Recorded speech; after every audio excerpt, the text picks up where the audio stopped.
The Birth of a Masterpiece, a short story by Malet. Looking back on it from this distance of time, it began in the early and ended in the middle 80s. I see the charm of ingenuous youth stamped on the episode, the touching glamour of limitless faith and expectation. We were, the whole little band of us, so deliciously self-sufficient, so magnificently critical of established reputations in contemporary letters and art.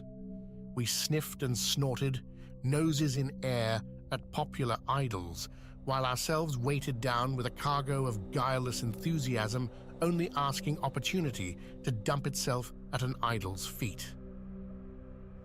We ached to burn incense before the altar of some divinity, but it must be a divinity of our own discovering, our own choosing. We scorned to acclaim ready-made, second-hand goods. Then we encountered Pogson, Heber Pogson. Our fate, and even more perhaps his fate, was henceforth sealed. He was a large, sleek, pink creature, slow and rare of movement, from much sitting bulky, not to say squashy in figure, mild-eyed, slyly jovial, and for no other word to my mind so closely fits his attitude, resigned. A positive glutton of books he read as instinctively, almost as unconsciously, as other men breathe. But he not only absorbed. He gave forth, and that copiously, with taste, with discrimination, now and again with startlingly eloquent flights and witty sallies. His memory was prodigious. The variety and vivacity of his conversation, the immense range of subjects he brilliantly labored when in the vein, remain with me as simply marvelous. With us, he mostly was in the vein. And vanity apart, we must have composed a delightful audience, generously censer-swinging. No man of even average feeling but would be moved by such fresh, such spontaneous admiration. Thus, if our divinity melodiously piped, we did very radiantly dance to his piping. Oh, Heber Pogson enjoyed it. Never tell me he didn't revel in those highly articulate evenings of monologue, gasconade, heated yet brotherly argument, lasting on to midnight and after, every bit as much as we did, anyhow at first. Later, he may have had twinges, been sensible of strain, though never, I still believe, a very severe one. In any case, nature showed herself his friend, his savior, if also, in some sort, his executioner. When the strain tended to become distressing, for him personally, very simply and cleverly, she found a way out. A background of dark legend only brought the steady glow of his and our present felicity into richer relief. We gathered hints of, caught in passing, smiling allusion to, straitened and impecunious early years. He had endured a harsh enough apprenticeship to the profession of letters in its least satisfactory, because most ephemeral form, namely journalism, and provincial journalism at that. This must have painfully cribbed and confined his free-ranging spirit. We were filled by reverent sympathy for the trials and deprivations of his past. But at the period when the members, numbering a dozen, more or less, of our devoted band, trooped up from Chelsea and down from the Hampstead Heights to worship in the studio library of the Church Street, Kensington House, Pogson was lapped in a material well-being altogether sufficient. He treated us, his youthful friends and disciples, to very excellent food and drink, partaking of these himself, moreover, with evident readiness and relish. Those little help-yourselves, stand-up suppers in the big, quiet, comfortably warmed and shaded room revealed in him no ascetic tendency, though I hasten to add no tendency to unbecoming excess. Such hospitality testified to the soundness of Pogson's existing financial position, as did his repeated assertions that now, at last, praise heaven, he had leisure to do worthy and abiding work through which he could freely express his personality, express in terms of art his judgments upon and appreciations of the human scene. We listened breathless, nodding exuberant approval. For weren't we ourselves, each and all of us, mightily in love with art and with the human scene? And hadn't we, listening thus breathlessly to our amazing master, the enchanting assurance that we were on the track of a masterpiece. Not impossibly a whole gallery of masterpieces, since Heber Pogson had barely touched middle age as yet. For him, there still was time. Fiction we gathered to be the selected medium. He not only meant to write, but was actually now engaged in writing, a novel during those withdrawn and sacred morning hours when we were denied admittance to his presence. We presaged something tremendous, poetic yet fearlessly modern, fixed on the bedrock of realism, a drama and a vision wide, high, deep, spectacular yet subtle as life itself. Let his confreres, French and Russian, not to mention those merely British-born, look to their laurels when Heber Pogson blossomed into print. And, preciously inspiring thought, he was our Pogson. He inalienably belonged to us, since hadn't we detected the quality of his genius when the veil was still upon its face? Oh, we knew, bless you, we knew. We'd the right to sniff and snort, noses in air, at contemporary reputations because we were snugly awaiting the disclosure of a talent which would prick them into nothingness like so many bubbles, pop them like so many inflated paper bags, knock them one and all into the proverbial cocked hat. Unfortunately, youth, with a finer logic, though having all the time there is before it, easily waxes impatient. In our eagerness for his public recognition, his apotheosis, we did, I am afraid, hustle our great man a little. Instead of being satisfied with his nocturnal coruscations, they brilliant as ever, let it be noted, we just a fraction resented the slowness of his progress, began ever so gently to shove that honored bulky form behind and pull at it in front. We wanted the tangible result of those many sacred and secret morning hours during which his novel was in process of being formed and fashioned, gloriously built up. Wouldn't he tell us the title, enlighten us as to the theme, the scheme, thus allaying the hunger pangs of our pious curiosity by crumbs, ever so small and few, dropped from his richly furnished table? With exquisite good humor, he fenced and feinted. Almost roguishly, he would laugh us off and launch the conversation into other channels, holding us, after the first few vexatiously outwitted seconds, at once enthralled and delicately rebuked.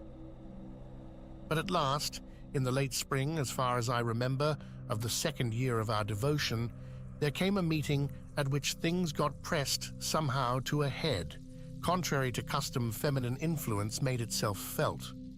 And here I pause and blush, for it strikes me as so intimately characteristic of our whole relation, in that earlier stage at least, that I should have written all this on the subject of Heber Pogson without making one solitary mention of his wife. She existed, was permanently in evidences, or wasn't it rather, in eclipse, as a shadowy parasitic entity perambulating the hinterland of his domestic life. She must have been by some years his junior, a tall, thin, flat-chested woman having heavy yellowish-brown hair, a complexion to match, and pale, nervous eyes. Her clothes hung on her as on a clothes peg. She affected vivid greens, as was the mistaken habit of Victorian ladies possessing the coloring falsely called auburn, but clouded their excessive verdure to neutrality by semi-transparent over-draperies of black. Harry Lessingham, in a crudely unchivalrous mood, once described her as without form and void, adding that she had a mouth like a fish. These statements I considered unduly harsh, yet admitted her almost miraculously negative. She mattered less, when one was in the room with her, than anything human and feminine which I, so far, had ever run across. And I was at least normally susceptible. I'm very sure of that. As a matter of course, on our arrival at the blessed house in Church Street, we one and all respectfully greeted her, passed, to put it vulgarly, the time of day with her. But there intercourse ceased. At some subsequent instant she faded out, whether into space or into some adjacent connubial chamber, I had no notion. I only realized, when the act was accomplished, that we now were without her, that she had vanished, leaving behind her no faintest moral or emotional trace. But on the occasion in question, she did not vanish. We fed her at supper. And still she remained, in the interests of social propriety, as we imagined, since for once the Pogson symposium included a stranger, an eminently attractive lady guest. Harry Lessingham had begged to bring his sister with him. He told me of this beforehand, and I rejoiced. Lessingham had long been dear to me as a brother, while that Arabella should only be dear to me as a sister was just then, I own, among the things I wished least. I craved, therefore, to have her share our happy worship. She had a pretty turn for literature herself. I coveted to see her dazzled, exalted, impressed. It would be a fascinating spectacle. Before I slept that night, or rather next morning, I recognized her coming as a disastrous mistake, for she had received insufficient instruction in ritual, in the suitable forms of approach to so august a presence as that of our host. She played round him, flickering, darting, like lightning round a cathedral tower, metal-tipped. Where we, in our young male modesty, had but gently drawn or furtively shoved, she tickled the soft, sedentary creature's ribs as with a rapier point. And, to us agitated watchers, the amazing thing was that Pogson didn't seem to mind. He neither rebuked her nor laughed her off, but purred, veritably purred, under her alternate teasing and petting like some big, sleek cat. At last, with a cajoling but really alarming audacity, she went for him straight. "Of course, dear Mr. Pogson, Harry has told me all about your wonderful novel," she said. "I am so interested, so thrilled, and so grateful to you for letting me join your audience tonight. But I want quite frightfully to know more. Speaking not only for myself, but for all who are present, may I implore a further revelation. Pray don't send us empty away in respect of the wonderful book. It would be so lovely while we sit here at your feet." She, in fact, sat by his side, her chair placed decidedly close to his. "If you would read us a chapter." "A chapter is impossible." Her charming, pliant mouth, her charming, dancing eyes, her caressing voice, I won't swear even her caressing hands didn't, for a brief space, take part, all wooed him to surrender. "Well, a page then, a paragraph? Ah, don't be obdurate. The merest sentence? Surely we may claim as much as that. Picture our pride, our happiness." She enclosed us all in a circular and sympathetic glance, which ended, as it had started, by meeting his mild eyes, lingering appealingly upon his large, pink countenance. Pogson succumbed. No, he wouldn't read, but since she so amiably desired it, more than anything in all my life, with the most convincing and virginal sincerity. He thought he might rehearse a passage, which wasn't, as he gladly believed, altogether devoid of merit. He did rehearse it, and we broke into applause the more tempestuous because suspicion of a chill queerly lay upon us. A chill insidious as it was vague, disturbing as it was. Wasn't it? We silently, quite violently, hoped so, ridiculously uncalled for. "After all, that passage is thundering good, you know," Harry Lessingham announced, as though arguing himself out of that same invidious chill an hour later. Arabella had refused a hansom, declaring herself excited, still under the spell, and so wanting to walk. Leaving the Church Street house, the three of us crossed into Campden Grove, with a view to turning down Campden House Road, thus reaching Kensington High Street. It was out of sight of the average, packed with epigram, worthy of all we've ever believed or asked of him. It takes a master of technique, of style, to write like that. Beloved brother, which of us ever said it didn't? Arabella took him up sweetly. Slender, light-footed, The train of her evening gown switched over her arm. Beneath her flowing orange and white flowered satin cloak, she walked between us. Why, it was good to the point of being inevitable. One seemed, I certainly did, to know every phrase, every word which was coming. None could have been other or been placed otherwise than it was, and that's the highest praise one can give to anybody's prose, isn't it? One jumped to the perfect rightness of the whole, a rightness so perfect as to make the sentences sound quite extraordinarily familiar. This last assertion dropped as a bomb between Lessingham and myself. "By the way," the girl presently said, as our awkward silence continued, "has either of you happened to read or reread Meredith's Egoist just lately?" Lessingham stopped short, and in the light of a neighboring gas lamp, I saw his handsome, boyish face look troubled to the point of physical pain. "What on earth are you driving at? What do you mean, Arabella, that Pogson is a plagiarist?" "Don't eat me, Harry dearest, if I incline to use a shorter, commoner expression." "A thief?" "An unconscious one, no doubt," she threw off quickly, fearful of explosions possibly in her turn. "He may have been betrayed by his own extraordinary memory." "But this is horrible, horrible," Lessingham cried. "All the names, though, were different." Arabella appeared to have overcome her fear of explosions. Her charming eyes again danced. "Exactly," she said. "That was the peculiar part of it, the thing which riveted my attention. The names of the characters and places were different, were altered, changed." Lessingham stood bareheaded in the light of a gas lamp.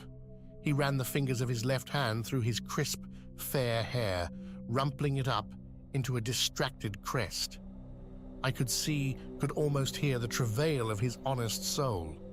Loyalty, faith, and honor worked at high pressure to hit on a satisfactory explanation. Suddenly he threw back his head and laughed. "Why, of course," he cried, "it's as clear as mud. Pogson wasn't betrayed by anything. He did it on purpose. Don't you understand, you dear goose? You very much too clever by half, dear goose? It was simply his kindly joke, his good-natured little game. And we, like the pack of idiots which, compared with him, we are, never scented it. You pestered, yes, Arabella, most unconscionably pestered him to read an excerpt from his novel, and to pacify you he quoted a page from Meredith instead." Harry Lessingham tucked his hand under the folds of the orange and white flowered cloak, and taking the girl affectionately by the elbow, trotted her down the sloping pavement towards Kensington High Street. "All the honors of war rest with Pogson," he joyfully assured her. "You made an importunate, impertinent demand for bread. He didn't mean to be drawn, but was too civil, too tender-hearted to put you off with a stone, so slyly cut you a slice from another man's loaf. Does it occur to you, my sweet sister, you've been had, very neatly had?" "If it comes to that, Miss Lessingham by no means stands alone," I interrupted. "We've all been had, as you so gracefully put it, very neatly and very extensively had." For though I trusted Lessingham's view was the correct one, trusted so most devoutly, I could not but regret the discomfiture of Arabella. Her approach to our chosen idol may have slightly lacked in reverence. She may indeed, in plain English, have cheeked him, but she had done so in the prettiest, airiest manner. Pogson's punishment of her indiscretion, if highly ingenious, still struck me as not in the best taste. For was it not at once rather mean and rather cheap to make so charming a person the subject, and that before witnesses, of a practical joke? If, after all, it really was a joke, that insidious, odious chill which earlier prompted my tempestuous applause as I woefully registered, hung about me yet. Unquestionably, Arabella Lessingham's visit to Church Street showed, more and more, when I considered it, as a radical mistake. From it, I date the waning of the moon of my delight in respect of both Pogson and herself. I had bowed in worship, equally sincere, though diverse in sentiment before each, and to each had pledged my allegiance. To have them thus discredit one another represented the most trying turn of events. For a full month I cold-shouldered the band, abjured the shrine, and avoided the lady.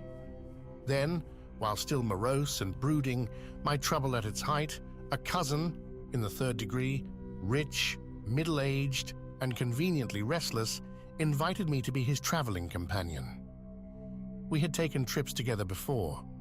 This one promised fields of wider adventure, nothing less than the quartering of southern Europe, along with nibblings at African and Asiatic Mediterranean coasts. It was the chance of a lifetime. I embraced it. I also called at the house in Church Street to make my farewells. I could do no less. I have used the word resigned in describing Pogson. Today that word notably covered him. Our friend appeared depressed, yet bland in his depression, anxious to mollify and placate rather than reproach. His attitude touched me. I hardly deserved it after my neglect, to which, by the way, he made no smallest reference. But as I unfolded my plans, he increasingly threw off his depression and generously entered into them. Would have me fetch an atlas and trace out my proposed itinerary upon the map. It included names to conjure with. These set wide the floodgates of his speech. He at once enchanted and confounded me by his knowledge of the literature, art, history of Syria, Egypt, Italy, Greece, and the Levant. For the next 3/4 of an hour, I had Pogson at his best. And oh, how vastly good that same best was. Under the flashing, multicolored light of it, he routed my suspicions, put my annoyance and distrust to flight. As he leaned back in the roomy library chair, filled to veritable overflowing by his big, squashy, brown velvet-jacketed person, Pogson had put on flesh of late, put it on sensibly, as I remarked, even during the few weeks of my absence. He reconquered all my admiration and belief. As I rose to depart, "Ah, you fortunate youth," he thus genially addressed me. "Thrice fortunate youth in your freedom, your enterprise, your happy elasticity of flesh and spirit. What won't you have to tell me of things actually seen, of lands, cities, civilizations, past and present, and the storied wonder of them when you come back? And what won't you have to read to me in return, dear master?" I echoed, eager to testify to my recovered faith. "By then the book will be finished on which all our hopes and affections are set. 10 times more precious, more illuminating than anything I have seen will be what I hear from you when I come back." But as I spoke, surely I wasn't mistaken in thinking that for an agitating minute, the pinkness of Pogson's large countenance sickly ebbed and blanched. And while my attention was still engaged by this disquieting phenomenon, I became aware that Mrs. Pogson had joined us. Silently, mysteriously, she faded, the term holds good, into evidence, as on so many former occasions she had silently, mysteriously faded out. Dressed in one of those verdant gowns, so dolorously veiled in semi-transparent black, she stood behind her husband's chair. Her eyes met mine. They were no longer nervous or in expression vague, but oddly aggressive, challenging, defiantly alight. "Oh yes," she declared, "by then Heber will have completed his great novel without doubt." When uttering his name, she laid a thin, long-fingered hand upon his rounded shoulder, and to my, little short of stupefaction, I saw Pogson's fat, pink hand move up to seek and clasp it. On me this action, hers soothing, protective, his appealing, welcoming, produced the most bewildering effect. I felt embarrassed and abashed, an indecently impertinent intruder upon the secret places of 2 human hearts. That any such intimate and tender correspondence existed between this so strangely ill-assorted couple, I never dreamed. I uttered what must have sounded wildly incoherent farewells and fled. Of the ensuing 18 months of foreign travel, it is irrelevant here to speak.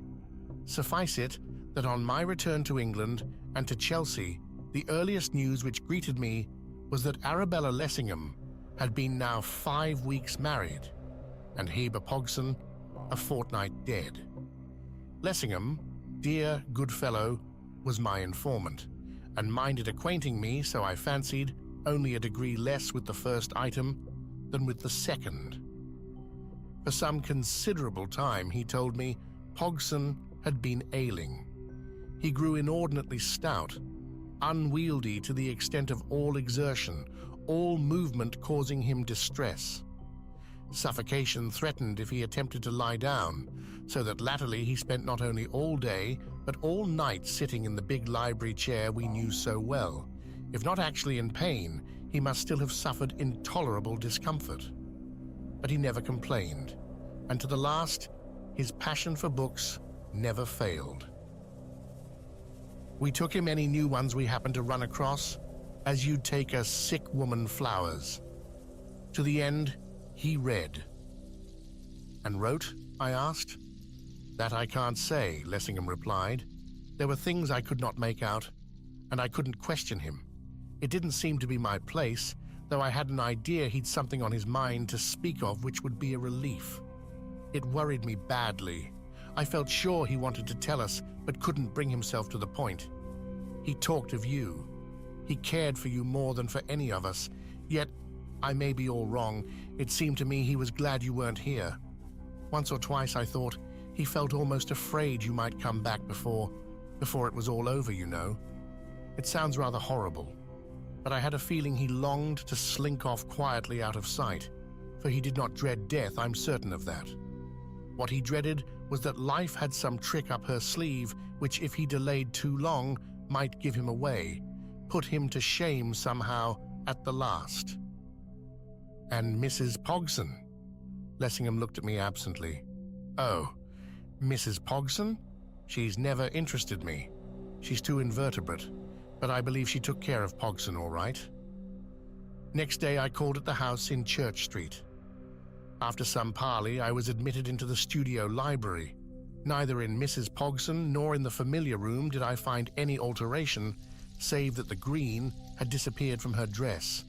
She wore hanging, trailing, unrelieved black, and that a piece of red woolen cord was tied across from arm to arm of Pogson's large library chair, forbidding occupation of it. This pleased me. It struck the positive, the, in a way, aggressive note which Mrs. Pogson had once before so strangely, unexpectedly, sounded in my presence. I said the things common to such occasions as that of our present meeting, said them with more than merely conventional feeling and emphasis. I praised her husband's great gifts, his amazing learning, his eloquence, the magnetic charm by which he captivated and held us. Finally, I dared the question I had come here to ask, which had burned upon my tongue indeed from the moment I heard of Pogson's death. What about the novel? Might we hope for speedy, though posthumous, publication? We were greedy. The world should know how great a literary genius it had lost. Was it ready for press as... Did she remember?